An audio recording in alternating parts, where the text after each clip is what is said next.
Hi, this is Ernie. I'm the guy who had 6,000 in his checking account to now having millions of dollars. Last couple days, people have asked me, how do you choose what stock to invest in? I'm just going to tell you honestly.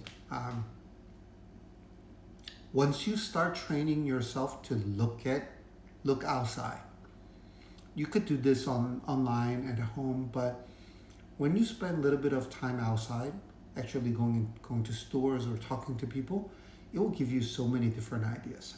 And you might think that I'm a creeper for giving you this particular example, but I take my kids out to playground relatively often. I have a 4-year-old, I have a 1.5-year-old. And there's a nearby one that's relatively big and it's really, really nice. And there's like a lake that we can walk around, and there's a bridge my daughter is fascinated with. And one day I went and chit-chatting with other parents. And I realized, why are all these people wearing On sneakers? Yes, the one that Roger Federer is wearing. I'm thinking to myself, okay, I need to actually have a mental count of what is the percentage of people wearing On sneakers. And it was significantly a lot. And these are very wealthy neighborhood, homes worth $800,000 or above. And so what do? I call up some of my friends and I said, hey, do any of you own On sneakers, a pair of On sneakers? And there was a couple that I played pickleball with, and I had a 30-minute conversation with them, and they said they really, really love it. They used to wear Nike, they used to wear Allbirds, they used to wear Adidas, bunch of them, and now they don't even look at them. And even if it's a full price, they only wear On. So what do? I go to websites like SEM Rush. So SEM Rush. You go there, you find what's happening with traffic, because I don't know any On stores nearby for me to go to. So I look at the website, how Nike is doing compared to them. This is all free, by the way. And I ended up going to a Nike outlet store. Not that many customers. And a lot of their shoes are $150 to $200. I think the cheapest one, which was hideous looking, was close to $50. And I said to myself, oh, no wonder why people like On, besides the fact that it is very comfortable, but like design-wise, I think Nike kind of lost it. And for comfort, I used to believe that Nike was the most comfortable shoes. And I'm gonna show you something, and I know you guys think that I'm crazy, but for those who have been watching me, you know exactly what I do. So hold on. Yeah, these are Allbirds. They're no longer fashionable, right? I have 4 boxes underneath my desk. These are the most comfortable sneakers I've ever worn before. And some of them, I got them at $22 not last Christmas, but Christmas before. 22, maybe to $29.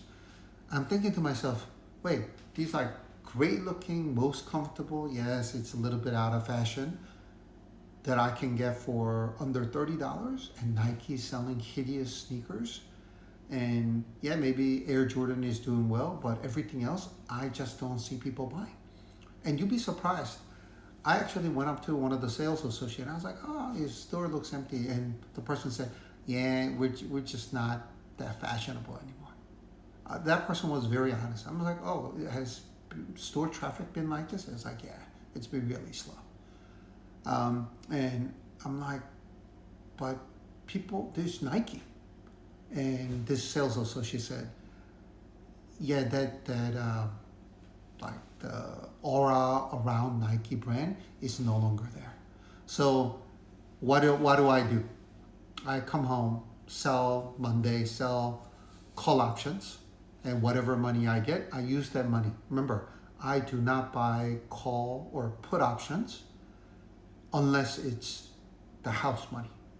So I sold call options against what I have, and part of that money I bought calls for on holding. Ticker is ONON. And then I bought put options, which is something that I rarely do. But put options for Nike, NKE. And on has just took off, right? This was 2023, and I recently sold it. I bought a leap option, right? Made 11-fold, and then Nike, I made about a 7-fold return because it just continued to drop. I think it was $73. It was trading at like 120 something. So this is just an example of how I do research. So when you go out there, I know, some people might say, hey, aren't you supposed to watch your kids? I am watching them, but at the same time, I'm trying to do whatever I can to figure out if I can get an idea, investment idea. And it's not a rocket science. You just have to ask some people, look at some of the patterns, and then validate that with data from the website or from your friends by calling enough friends. And that's pretty much it. So I encourage you to do something similar. If there's a stock that you want to buy, some people said, oh, why don't you just chase this? Why don't you chase that? I don't like chasing. And not too many people make money chasing. They're just holding bags when price drops. So hopefully this is just an example of how I do research, and hopefully this is useful when you're thinking about what to buy and what to sell, or what short position you want to have. And again, do not buy call options or put options unless you're playing with the house money, because 90% of the times you're going to lose money. I got lucky in these two cases, but there are times they just become worthless. So please learn to do research and to play with the house money, so that if the bet doesn't go in your favor, at least you did not use your own money. All right. I gotta finish some chores before I go to bed. Now the kids are sleeping, but I'll talk to you guys on Tuesday, not Monday, since market is closed on Monday. So I'll see you guys on Tuesday. Good night.